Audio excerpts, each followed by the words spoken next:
늘 주야로 지켜주시며 또 아버지 하나님 주님이여 어느 곳에 가든지 그저 주님 뜻대로만 또 살고 싶어 하는 저희들이 아버지 또 주께로 왔사옵나이다. 오늘도 아버지 주여 빈틈없이 우리 하나님은 아버지 사랑으로 보하시고 지켜주셨사오니 아버지 감사합니다. 모든 영광을 하나님 홀로 받으시고 아버지 주의 은총 가운데서 뜻 가운데서 말씀대로 살아가는 저희들 되도록 도와주실 줄 믿습니다. 아버지 저희들이 또 한 주일을 보내면서 아버지 뜻 가운데 살지 못하고 하나님 아버지 주여 기도도 헛소리하고 그저 세상 사는 걸 모든 것을 아버지 헛소리하는 저희들 아버지 그 흠을 우리 하나님의 은혜로 감싸주시고 지켜주시옵소서. 아버지 주여 예수님의 피로 씻어주시고 그저 아버지 다듬어 주실 줄 믿습니다. 아버지 사랑의 하나님 아버지 또 우리 아버지 좋은 감리교회를 사랑하시고 지켜주셨사오니 아버지 지금까지 지켜주신 하나님 앞으로도 아버지 주여 그저 발전돼가는 아버지 좋은 교회가 되게 도와주시옵소서. 저 아버지 하나님 주님 우리 또 성계영 목사님을 세워주셨습니다. 하나님 아버지 성령의 두루마기 입혀주시고 권능의 지팡이 입혀주시고 아버지 늘 주야로 지켜주시며 아버지 새벽 기도를 또 열심히 하시면서 말씀을 세상에 증거하고자 얼마나 수고하시고 애쓰시는 줄 우리 하나님은 아십니다. 그 말씀이 아버지 땅에 떨어지지 않게 하시고 그 말씀이 하나의 미달이 되어서 많은 열매를 맺을 수 있는 놀라운 역사가 일어나도록 도와주실 줄 믿습니다. 하나님 아버지 하나님 우리 교회가 지금 현재는 아버지 연약하여 있습니다. 아버지 주님 도와주시옵소서. 아버지 우리의 힘으로 할 수가 없습니다. 아버지 우리 하나님은 아버지 그저 아버지 하나님 주님이여 늘 아버지 주야로 기도하는 그 기도가 아버지 주여 땅에 떨어지지 말게 하시며 하나님 아버지 그 기도가 하늘나라에 상달되어 응답받는 놀라운 역사가 있게 도와주실 줄 믿습니다. 하나님 성령님이여 내 마음에 오시고 우리 온 교회들 마음에 오시고 우리 목사님 늘 아버지 지켜주시면 성령으로 충만하게 하옵소서.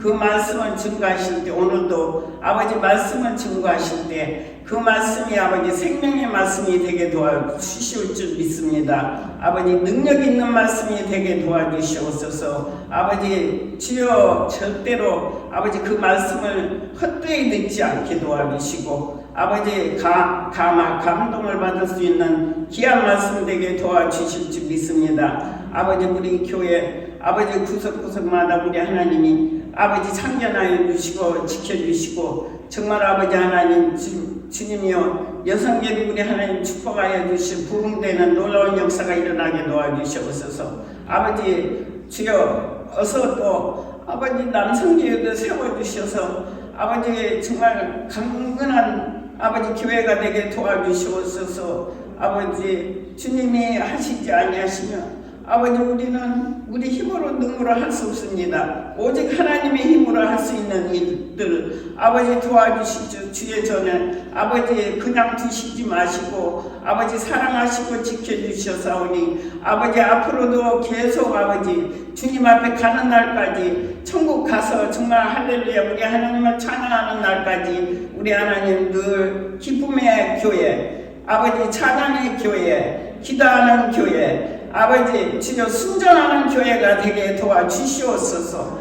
주여 우리 장로님들 또 권사님들 사랑하는 우리 집사님들 한 사람 한 사람 다 기억하여 주시고 아버지 주 안에서 늘 아버지 기뻐 주님을 손뼉치며 찬양하는 아버지 우리 집사님들 권사님들 되고 아버지 우리 장로님들은 아버지 교회 기둥이 돼서 아버지 하나님 어찌할까 하지 않게 도와주시며 아버지 기쁜 마음으로 아버지 교회를 아버지 지켜나가는 놀라운 역사가 일어나게 도와주실 줄 믿습니다. 아버지 기둥이 흔들리지 않게 도와주시옵소서.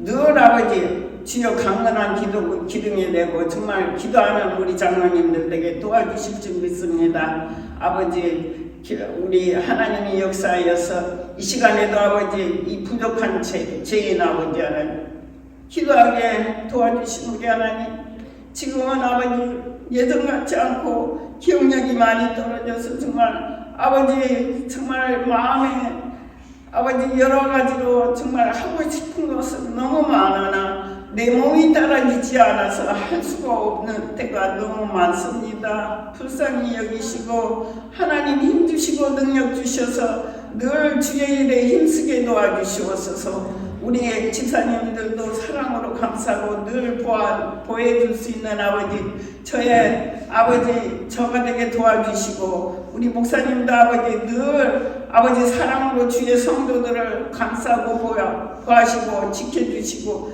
늘 기도해 주시며 아버지 하나님 주님이여 그 모든 것이 헛되지 않게 도와주시고 늘 아버지 주여 천성을 향해서 달리는 길 달릴 수 있는 아버지 길되게 도와주시옵소서. 주여 이 죄인 아버지 하나님 이 시간에도 제대로 아버지 하나님 앞에 아버지 두서없는 기도를 올렸습니다. 아버지 불쌍히 여기시고 아버지 굳건히 세워주시옵소서. 주여 역사하여 주실 줄 믿습니다. 아버지 감사하고 고마우신 우리 하나님 감사합니다. 아버지 힘주실 줄 믿고 감사하며 우리 온 교회들을 아버지 그냥 그저 왔다 그저 가게 마시고 그저 말씀으로 아버지 채워주실 줄 믿고 감사하며 예수님의 이름으로 감사하며 기도하나이다. 하나님께서 우리에게 주시는 말씀을 보시겠습니다. 오늘 성경 말씀은 사도행전 2장 38절부터 42절까지 말씀입니다.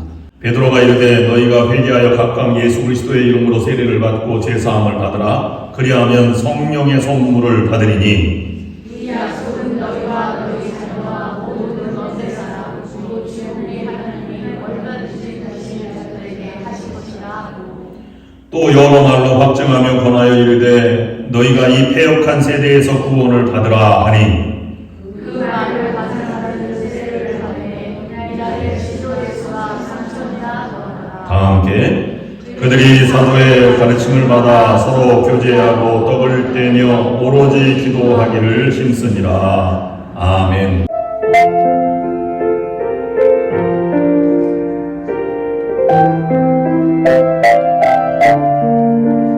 나의 눈 뜨게 하사 주 보게 하소서. 넘어지는 내 발을 붙드시고 인도하소서. 주님의 손 붙잡고 나 걸어가리라. 나의 눈 뜨게 하소서.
초대교회가 왜 세상을 지배하고 복음으로 정복하고 많은 사람들에게 감동을 주고 로마로 아니 유럽으로 뻗어나갔는지를 제가 묵상해 보았습니다.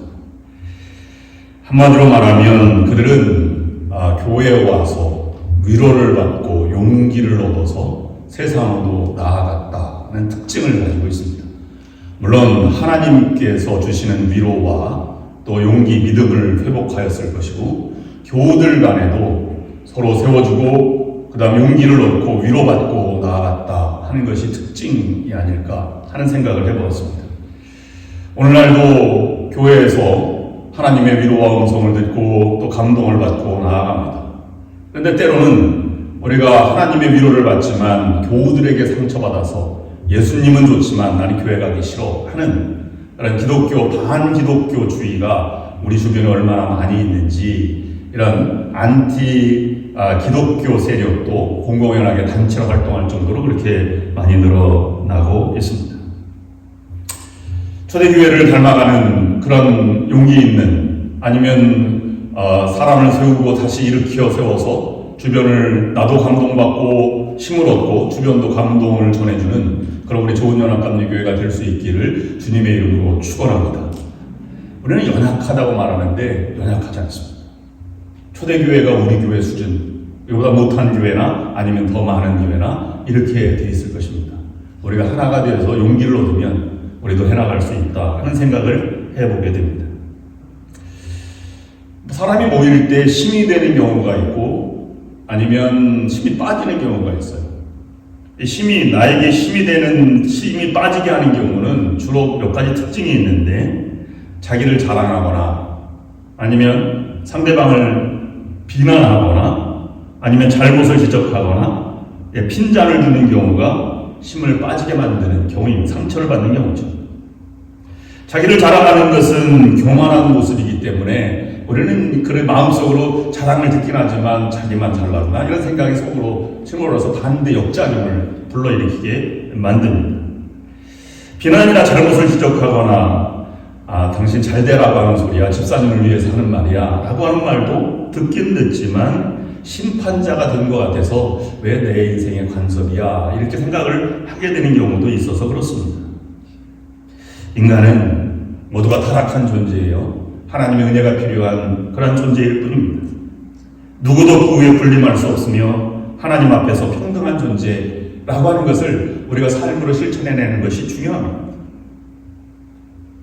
교회와 신앙에서 자기 자랑이나 핀잔이나 판단은 더욱더 있을 수 없는 것입니다. 초대교회는 다 부족한 죄인들이 모였기 때문에 이것을 싫어했던 공동체였다라고 볼 수 있는 것입니다. 그 또 한 가지는 그런 것 가운데 힘이 되는 경우는 그러면 언제 감동을 하냐면 나를 위해서 울어줄 사람이 있는 경우. 요즘 많은 사람들이 저에게 질문하기를 내 장례식 때 누가 나를 위해서 울어줄까 이렇게 질문을 합니다. 근데 저는 그렇습니다. 그 울어줄 사람이 있어도 당신은 보지 못하니 관심을 끄시고 울어주는 자를 통해서 회복이라고 하는 것을 경험합니다. 사회가 밝아지고 모임이 풍성해집니다. 울어주는 자 입장에서 아닌 그걸 받는 자 입장에서 슬픔을 당하는 자 입장에서 보면 나를 위해서 울어주는 자, 대신 아파해주는 자, 대신 벌을 받아주는 자는 고마움을 넘어서 감동으로 다가오고 은혜를 입었으니 평생 그 은혜를 갚는, 빚을 갚는 심정으로 겸손하게 살아가게 됩니다. 예수 그리스도를 묵상할 때 우리는 죄를 대신 갚아주고 내 아픔을 대신 울어주신 주님을 묵상하면서 또 대신 형벌을 받아 십자가 위에서 돌아가셨음을 고백합니다. 그래서 사도 바울이 갈라디아서 2장 20절 말씀에 고백한대요. 내가 그리스도와 함께 십자가에 못 박혔나니 그런즉 이제는 내가 사는 것이 아니오 오직 내 안에 그리스도께서 사신 것이요. 이제 내가 육체 가운데 사는 것은 나를 사랑하사 나를 위하여 자기 몸을 버리신 하나님의 아들을 믿는 믿음 안에서 사는 것이라. 그 십자가를 평생 자랑하였고 그 십자가만을 자랑하겠노라고 고백도 결심도 하였습니다. 그렇습니다. 육체 안에 살아가는 사람은 세상을 바라보고 자기를 자랑하고 다른 사람을 판단하고 살아가지만 십자가의 은혜를 가지고 살아가는 사람은 자기를 바라보고 부족함을 깨닫고 하나님의 은혜의 모든 것이 은혜임을 깨닫고 감격하며 살아가게 됩니다. 새벽에 요즘 예레미야를 묵상합니다. 아마 시작한 지 얼마 안 되었기 때문에 11월 말까지 지속이 되어야 할 것 같습니다. 많은 감동을 줍니다. 예레미야 선지자를 다른 이름으로 별명으로 눈물의 예언자라고 말합니다. 아모스를 정의의 예언자라고 말하면 예레미야는 눈물의 예언자라고 부릅니다. 그만큼 일생을 눈물로 살아왔기 때문입니다. 왜 눈물을 흘렸나요? 여자는 눈물에 약하다 말합니다. 그래서 여자 앞에서 시련을 당하면 눈물을 흘리는 남자들이 많습니다. 여자만 약한 게 아니라 남자도 약하고 하나님도 약하십니다. 왜냐하면 사랑하기 때문에 그렇습니다.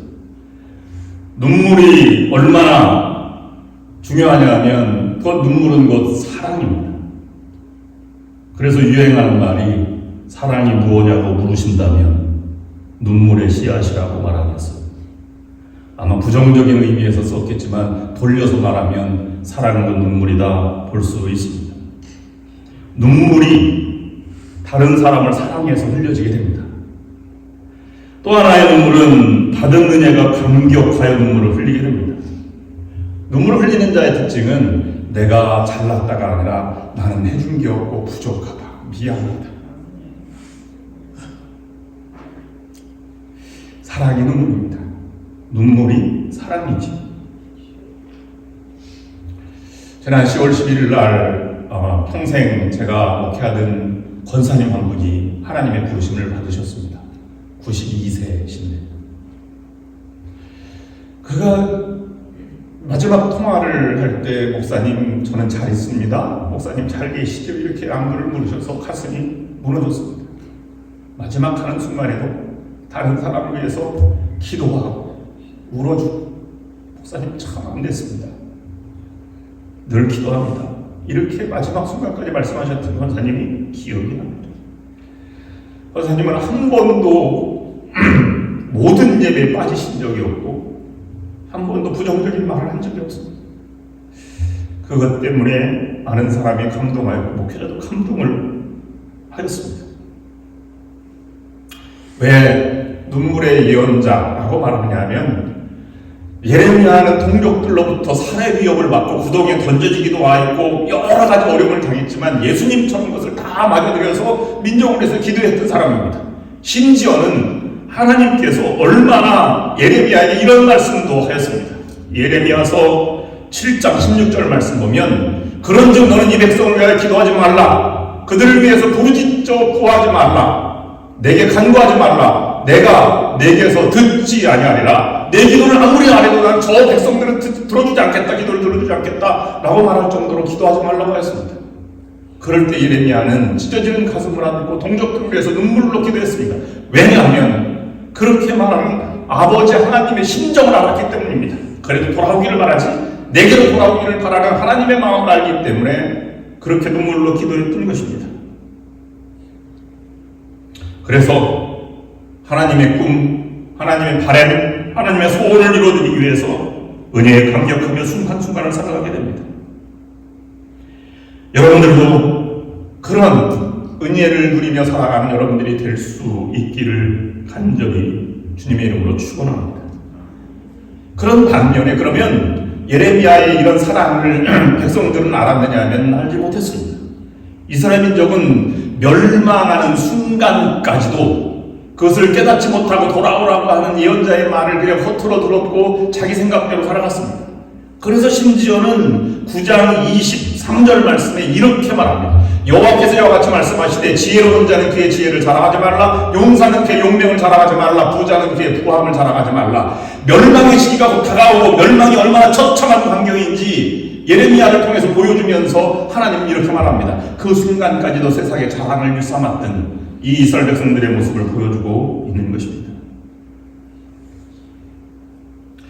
우리는 자기 자신이 어떤 존재인지 모르고 자랑할 때가 있고 상처를 줄 때가 있습니다. 그것은 은혜로 살아가는 사람의 모습이 아닙니다. 오래전에 여러분 미국에도 있고 모든 나라들이 다 이제 프로그램이 있는 진품 명품 이러한 거리에 나가서 이제 전문가들이 진단해 주는 그런 제도가 있지 않습니까? 자기 가족 있는 것 중에서 가장 고풍스럽고 가치가 있는 것을 들고 나와서 이제 평가를 받는 것이지요. 어떤 사람이 고문서 하나를 들고 왔습니다. 한문으로 쓰여 있고 아주 낙인이 찍혀 있고 값비싸 보이는 고문서를 가지고 와서 이렇게 얘기했습니다. 전문가님들, 판단하시는 분들, 이것이 우리 집에 대대로 내려온 가보입니다. 얼마나 귀한 것인지, 이거 흠집도 없고 보존 상태가 아주 양호합니다. 뜻은 모르지만 부모님과 조상들이 이것은 아주 값비싼 것으로 이렇게 우리에게 내려왔다고 전했습니다. 평가를 해주십시오. 근데 그 평가 내용이 뭔지 아십니까? 그 값비싼 것처럼 보이는 문서는 노비 문서였습니다. 자기 가문이 노비였다고 하는 것을 증명해내는 결과입니다. 사람들은 그만큼 앞길을 바라보지 못하고 조금 더 나으려고 이렇게 나아진 모습으로 살아가려고 자랑을 합니다. 심지어는 초대교회에 가장 기도했던 사람, 낙타무릎이라고 일컫는 예수님의 형제 야고보는 야고보서 4장 16절 말씀에서 이렇게 말하고 있습니다. 이제도 너희가 허탄한 자랑을 하니 그러한 자랑은 다 악한 것이다. 초대교회 성도들을 다시 한번 묵상해 보면 초대교회 성도들은 이렇지 않았습니다. 그들은 가난한 자들, 고아와 과부들, 굶주린 사람들, 흑사병에 죽어간 사람들, 나그네 된 사람들을 다 돌봐주기 위해서 어려운 이들을 찾아가지고 자신의 처지와 비슷한 사람들을 돌보기 시작했습니다. 사람은 누구나 장단점을 가지고 살아갑니다. 사람이 감동받는 것은 지적을 해서가 아니라 부족한 것에 함께 책임을 느끼며 함께 옆에 서주고 함께 아파해주는 것부터 시작을 한 것입니다. 그래서 베드로가 일어섰을 때 저가 내가 할 말을 하는구나라고 해서 옆에 사도들이 서주었고 같은 120명의 성도들도 함께 다 같은 소리로 그 음성을 듣고 지원을 해 주었습니다. 사랑의 마음으로 변화된 것, 그를 위해서 기도해 주는 것도 대단한데 더 대단한 것은 사랑의 마음만 가지고 역사를 이룰 수는 없습니다. 세상을 변화시키는 성도는 내면으로부터 사랑이 시작되고 하나님의 감동, 부족함을 느끼지만 밖으로 표출되는 것이어야 하는데 그 내면의 변화가 외면적으로 나타나는 것인데 그것은 바로 말씀을 받고 당당하게 복음을 증거하고 복음의 증인으로 구원의 증인으로 살아갔던 사람입니다. 예레미야도 그런 아픔, 너는 더 이상 나를 위해서 기도하지 말라, 민족을 위해서 기도하지 말라고 했는데 기도했다가 그 기도한 대로 하나님의 음성을 듣고 백성들에게 돌아오려거든 하나님께로 돌아와라 라고 외친 이 예레미야처럼 말씀을 들고 나아가는 것입니다. 하나님의 은혜를 받았으면 모든 것을 주님께 맡기고 생명의 길을 가기 위해서 자신의 행할 길을 하나님께 물어보고 그 길을 떠나야만 하는 것입니다. 내가 원하는 때가 아닌 하나님 원하는 때에 하나님은 베드로와 초대교회 성도들을 놀랍게 쓰신 것처럼 여러분들도 사랑의 마음을 가지고 말씀을 가지고 나아가는 여러분들을 놀랍게 쓰실 것입니다. 그런 쓰임받는 좋은 교회 여러분들이 될 수 있기를 주님의 이름으로 축원합니다. 그러면 진정으로 변화된 공동체, 그렇게 마음으로 사랑을 가지고 연약한 자를 위해서 울어주고 함께 나아가는 공동체의 특징이 무엇일까 하는 것을 세 가지로 오늘 교훈을 묵상하고자 합니다. 첫 번째로는 끊임없이 질문을 하라는 것입니다. 사도행전 2장 37절 말씀 보면 이 말을 듣고 마음에 찔려 베드로와 다른 사도들에게 물어 이르되 형제들아 우리가 어찌할꼬 하거늘. 이런 유대인들, 양심의 가책을 받은 유대인들 아니면 예수를 새롭게 발견한 유대인들이나 아니면 모든 모여있던 사람들이 그들은 옆에 서 있고 함께 힘을 실어주는 많은 성도들 앞에 묻기 시작했습니다. 성령의 능력이 나타났고 그리고 감동을 받아서 그들은 하나님께 질문하는 것처럼 사도들에게 질문을 하였습니다. 어떻게 살아가야 할 것인지. 그때 베드로가 대답을 했습니다. 이런 모든 것들을 통해서 그들은 새롭게 조율돼서 하나님 말씀의 공동체로 성장해 나아갔던 것인데, 그 성장해 나아간 것은 무조건 도와주는 자가 아니라 그들은 도와주어서 하나님의 뜻을 깨닫고 새롭게 결심하고 회개한 사람들, 3,000명이 된 사람들을 새로운 조직을 만들었고 지도자를 세웠고 이렇게 나아갔던 것입니다. 초대교회가 얼마나 위대했느냐 하면 예루살렘을 벗어나서 이방 지역인 전혀 모르는 유대인들도 아닌 사람들을 인정해주고 세례를 받게 하였고 그들을 지도자로 세워주기까지 하였습니다. 심지어는 밖에 있던 바울까지도 안디옥에 담임 목사로 세워주기까지 그들은 성숙하였고 새로운 그런 낯선 사람에게도 리더십을 전해줄 만큼 성령의 역사와 인도하심을 따랐다라고 하는 것입니다. 우리도 무엇보다 먼저 질문을 던져야 합니다. 하나님 앞에 내가 어떤 것입니까? 어떤 것이 옳은 일입니까? 이런 근본적인 질문을 던져볼 필요가 있습니다. 많은 사람들은 왜 시간을 낭비하고 교회에서 예배를 드리고 물질을 들여서 섬겨야 하는지 교회 안 나오는 사람들이 이해하지 못하는 부분이 있습니다. 이런 부분들은 자본주의나 물질주의나 세상에 빠져있는 사람들이 흔히 하는 질문들일 것입니다. 그래서 그들은 보이는 가치가 훨씬 중요하니까요. 그래서 이것을 깬 것이 19세기에 존 스튜어트 밀이라고 하는 사람이 공리주의라고 하는 것이 나타나면서 새로운 가치로 나가게 되었습니다. 너무 자본주의나 산업혁명 때문에 물질주의로 흐르는 것을 이제 다시 되돌이켜서 가치를 향해서 나아가게 된 계기가 된 것이죠. 그가 말한 것은 존 스튜어트 밀이 말하는 것 중에 가장 유명한 말은 만족한 돼지보다 불만족한 소크라테스가 되라, 이런 말입니다. 정확히 말하면 공리주의라는 책에서 만족한 돼지보다 불만족한 인간이 되는 것이 낫다, 만족한 바보보다 불만족한 소크라테스가 되는 것이 낫다 한 말에서 유래된 말입니다. 이것은 먹고 사는 문제가 다가 아니라 성서는 모든 것이 이런 세상적인 것으로 충족되지 않는 부분이 있다, 영적인 것이다 라고 말하면서 인간은 영적인 욕구를 향해서 나아갈 수밖에 없는 존재가 되었다. 그래서 행복의 양이 아니라 행복의 질로 나아가는 것이 인간답게 사는 길이다 라고 하는 것을 현대 문명의 어떤 배경을 우리에게 설명해 주고 있는 그런 근거가 되었습니다. 유대인들은 가까운 친구나 아니면 자기 스승이나 이웃에게 묻지 않고 베드로나 사도들에게 물었다고 했습니다. 하나님, 이 길이 맞는 길입니까? 라고 물은 것입니다. 그에게 정확한 대답을 알고 그 길을 찾아가게 된 것입니다. 우리도 하나님께 나아가서 이런 질문을 끊임없이 드려야 합니다. 진솔한 하나님의 질문은 우리 삶을 변화시키는 하나님의 응답으로 이끄는 길로 가게 됩니다. 그러므로 진정한 변화를 추구하는 교회와 신앙인은 하나님 앞에 나아가 진정한 마음으로 날마다 물어야 합니다. 하나님, 저는 누구입니까? 하나님, 이 순간에 하나님 저를 향하신 하나님의 계획과 목적과 뜻이 무엇입니까? 하나님, 제가 지금 하나님 앞에 바르게 살아가고 있는 것입니까? 이 질문을 날마다 말씀을 대할 때마다 우리가 끊임없이 질문에 나아가야 하는 것입니다. 그러면 질문을 던졌으면 깨달아지고 다시 회개하고 복음으로 나아갔다. 두 번째는 그렇게 얘기했습니다. 진정한 변화는 회개로 시작하여서 세례로 연결된다라는 것입니다. 깨달았다, 하나님 말씀을 깨닫고 그 길로 간다라고 하는 것에 두 가지 사도 베드로는 과정을 설명해 주고 있는데, 그건 회개가 세례로 연결된다고 하는 것입니다. 2장 38절 말씀에 다시 말씀을 보면, 너희가 회개하여 각각 예수 그리스도의 이름으로 세례를 받고 죄사함을 받으라, 그리하면 성령을 선물로 받으리라. 먼저 앞부분만을 먼저 묵상해 보면 먼저가 회개입니다. 우리는 깨달았으면 됐지라는 표현까지 됐습니다. 그러나 신앙 공동체는 깨달음의 공동체이긴 하지만 도시 하나님의 사명자들입니다. 깨달은 것 이상으로 실천해 나가는 그런 공동체가 되는 것인데, 그것이 회개라고 하는 것입니다.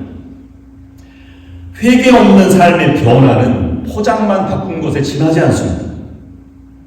먼저 그러면 회개란 무엇입니까? 회개란 뉘우침이 아닙니다. 회개란 참회도 아닙니다. 회개는 후회하는 것이 아닙니다. 죄에 대한 후회는 회개로 이끌어난 명백한 사전적 행동 또는 동기는 될 수 있지만 그 자체가 회개는 아닙니다. 많은 감옥에 갇힌 죄수들도 자기가 잘못한 것을 회개한다고 합니다. 뉘우친다고 합니다. 그런데 그들이 한 가지 놓치는 것은 내가 붙잡힌 것을 억울하다고 생각한다는 것입니다. 회개는 개과천선, 과를 바꾸어서 선을 행한다라는 것은 개과천선도 아닙니다. 이 선을 행하는 것은 회개의 열매이긴 하지만 회개 자체는 아닙니다. 회개는 두려움도 아닙니다. 심판에 대한 두려움이 회개로 인도하는 한 가지 동기인 것은 분명하지만 그러나 두려움 그 자체로는 회개가 아닙니다. 심판이 있음을 알고 지극히 소수의 사람들만이 자신들이 회개한 사람들임을 보여주는 삶을 살아갑니다. 대부분 무감각하게 살아간다는 것입니다. 그러므로 회개는 죄를 버리고 선을 행하는 것이 아니라 회개는 성서가 말하는 회개는 방향 전환을 의미합니다. 물론 이 모든 것들에 포함되지만 방향 전환이라고 하는 것은 그리스도를 향해서 방향을 180도 바꾸어 달려간다고 하는 것입니다. 다른 말로 말씀드리면 회개에서 예수 그리스도의 이름으로 세례를 받고 그리스도가 나의 삶의 중심이라고 고백하는 사람으로 변화되게 된다는 것입니다. 그러니 회개한 사람은 그리스도가 가장 중심이 되니 그리스도와 말씀과 예배, 그리스도를 만나는 시간을 가장 귀하게 여길 수밖에 없습니다. 그것이 회개의 증거라고 하는 것입니다. 예배라고 하는 것은 내가 제물이 되는 것이 아닙니까? 예배는 내가 죽고 예수로 살아가는 은혜를 깨닫는 것입니다. 기도도 마찬가지입니다. 기도도 자기는 죽고 예수로 살려는 고백입니다. 헌신은 자기는 내어주고 예수로 주는 것으로 예수를 주는 삶으로 살아가는 것이 헌신입니다.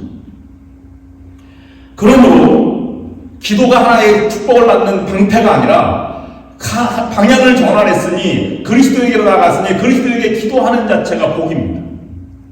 다른 말로 말씀드리면 예배를 통해서 하나님의 복을 누리는 것이 복을 받는 길로 나아가는 것이 아니라 그리스도를 만나서 예배 드리는 이 자체가 복이요 가장 귀중한 순간이라고 여겨지는 것입니다. 아무나 예배 드리는 것이 아니기 때문에 그렇습니다. 그러므로 120명 소수의 사람만이 이것이 진정한 깨달음이다 라고 해서 신앙의 길이 이것이구나 라는 것을 느끼고 그리스도의 증인이 되어서 세상을 변화시킨 것처럼 이 깨달음을 향해서 나아간 자는 변화될 수 있고 변화가 다시 돌이킬 수 없는 강력한 무기나 능력이 되는 것입니다. 여러분들도 그리스도를 깨달아서 회개에서 방향을 전환한 사람이라면 이와 같은 능력을 소유하는 여러분들이 될 수 있기를 주님의 이름으로 축원합니다. 베드로는 회개만 강조하지 않았습니다. 세례로 나아간다고 나아갔습니다. 회개나 이 방향 전환을 바꿨다라고 하는 것은 하나의 내적인 변화를 얘기하는 것이지만 세례는 외적인 증거입니다. 그래서 출발선상에 서서 나는 그리스도의 일꾼이 되었다라고 하는 고백이 되는 것이죠. 목회하다 보면 이런 고백하는 사람이 있습니다. 저는 아직 부족해서요. 제가 완전해지면 세례를 받겠습니다. 그래서 평생 세례 안 받는 사람을 제가 보았습니다. 그건 그리스도의 신앙을 잘못 이해한 것입니다. 여러분, 세례를 받들래야 받지 못하는 사람, 북한 지하교회에 있다거나 이런 사람들이 많은 고백을 받습니다. 베풀어주는 목사가 없습니다. 그럴 때는 받을 수 없지. 아니면 세례 받으러 가다 죽는 사람도 있을 것이고 또 전쟁터에서 죽는 사람이 있을 것입니다. 구원과 관계없습니다. 그러나 세례 받은 사람의 특징은 나는 방향을 전환했다고 하는 고백고 물로 세례를 받은 것은 그만한 증거를 나타내 주는 것입니다. 그래서 회개가 예수 그리스도와 하나됨의 내적 사실이라면 세례는 내적 사실에 대한 자연적인 외적인 증거인 것입니다. 이걸 누가 했냐면 오늘 설교한 베드로가 베드로전서 3장 21절 말씀에 이렇게 얘기했습니다. 물은 예수 그리스도의 부활하심으로 말미암아 이제 너희를 구원하는 편이 곧 세례라 육체의 더러운 것을 제하여 버림이 아니요 오직 선한 양심이 하나님을 향하여 찾아가는 것이라. 하나님을 향해서 걸어가는 그것이 세례라고 말하고 있는 것입니다. 세 번째로 오늘 변화받은 공동체는 회개하고 세례를 받을 뿐만 아니라 성령을 의지하는 공동체가 되어서 전심으로 그 성령께서 주신 것을 전력을 다해서 최선의 노력을 한다는 것입니다. 여기 3,000명이나 되는 사람들이 세례를 받았다라고 이렇게 했는데 그들이 초대교회 예루살렘 교회의 초대 성도들이 되었고 그들은 조직적으로 한 소그룹이 되었을 것인지 어떤 것이 되었든지 교회 조직하에 들어가게 되었습니다. 오늘 말씀의 후반절 말씀에 강조점이 있는데요. 2장 42절 말씀에 개역성경으로 읽어드리면 이렇습니다. 그들이 사도의 가르침을 받아 서로 교제하고 떡을 떼며 오로지 기도하기를 힘쓰니라. 우리 한 개역성경에는 오로지 기도하기를 힘썼다 해서 기도에 강조점이 있는 것 같습니다. 그런데 공동 번역은 다르게 번역하고 있습니다. 그들은 사도들의 가르침을 듣고 서로 도와주며 빵을 나누어 먹고 기도하는 일에 전념하였다. 이 네 가지를 전념하였다고 기록하고 있습니다. 그것이 뭐냐면 그들은 모여서 예배를 드린 다음에 가르침을 받았습니다. 성경 공부를 했고 교육을 받았습니다. 배움입니다. 서로 떡을 띄었다고 하는 건 교제하는 것이고 성도의 교제입니다. 그 다음에 기도 모임, 함께 기도하는 일에 전념하였다. 이 네 가지 초대교회의 기능에 전념하였다라고 하는 것입니다. 새로운 변화된 공동체의 특징은 이 네 가지를 중점적으로 하는 것입니다. 그러면 여기에 감격이 있고 교제의 위로가 있고 기도의 능력이 있는 것이죠. 이런 공동체에 참여한 사람이 얼마나 기뻐하겠습니까?